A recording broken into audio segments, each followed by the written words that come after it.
overwhelmingly black and brown to a subclass of citizenry deemed less deserving of dignity, respect, and equal protection under law. This system is beyond flawed. It has made a mockery of America's founding principles of democracy, opportunity, and basic human rights.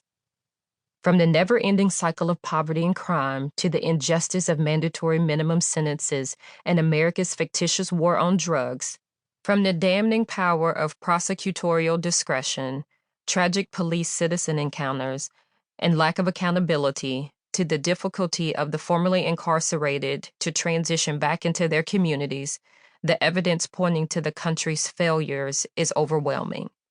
It exposes a system that too often feels not like justice, but like just us, as in those who don't have white skin. In the United States, there are 2.2 million people behind bars, 56% of whom are black and brown.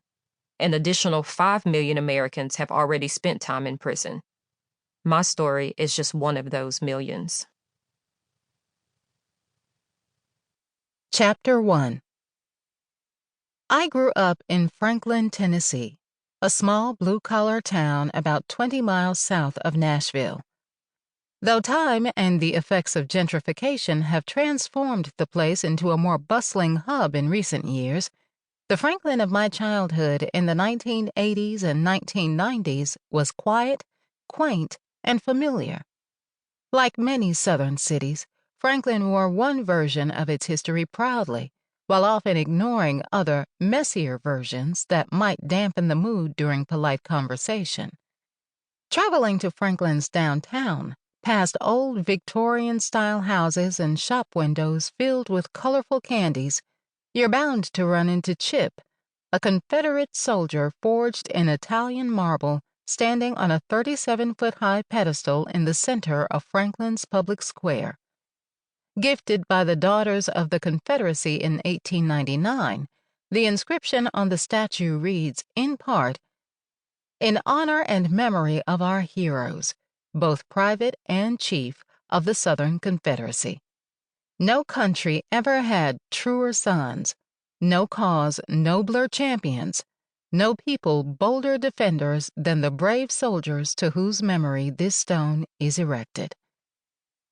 Franklin's place in Civil War history was considered a big deal.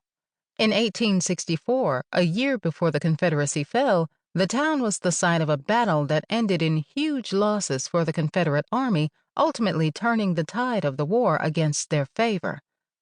Thousands of soldiers and many key generals and commanders were injured or killed on Franklin's soil. And so, in the years that followed, the entire town became a kind of memorial. My high school mascot was the Franklin Rebel, a cartoon of a smug Confederate soldier with a long handlebar mustache and matching beard. Every year we took school field trips to the Confederate Cemetery and to all the Civil War sites across Franklin.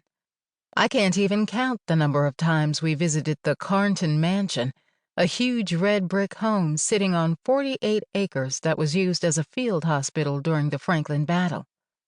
As school children, we took these trips and learned the history lessons, yet we were never told that the historic mansion was built by the enslaved, that much of the town, in fact, was built by slave labor, or that the war we were taught to memorialize was started to keep those who looked like me in chains, or that after the war, when Jim Crow segregation became Southern law, black and white people in our town began occupying separate parts of the city, parts where they have largely remained to this day. There were some things you just didn't talk about, not with the white folks in town and not with the black folks either. These were the stories behind the stories, ones you were never told and would likely miss if you weren't looking for them. And as a kid, I was never looking for them. There was hardly reason to. Things were as they were, and as they had been for my mother and her mother and her mother before her, as it had been for all of my family who grew up in this town. Our own history in Franklin stretches back for generations, at least since the 1800s, depending on which part of the family you ask.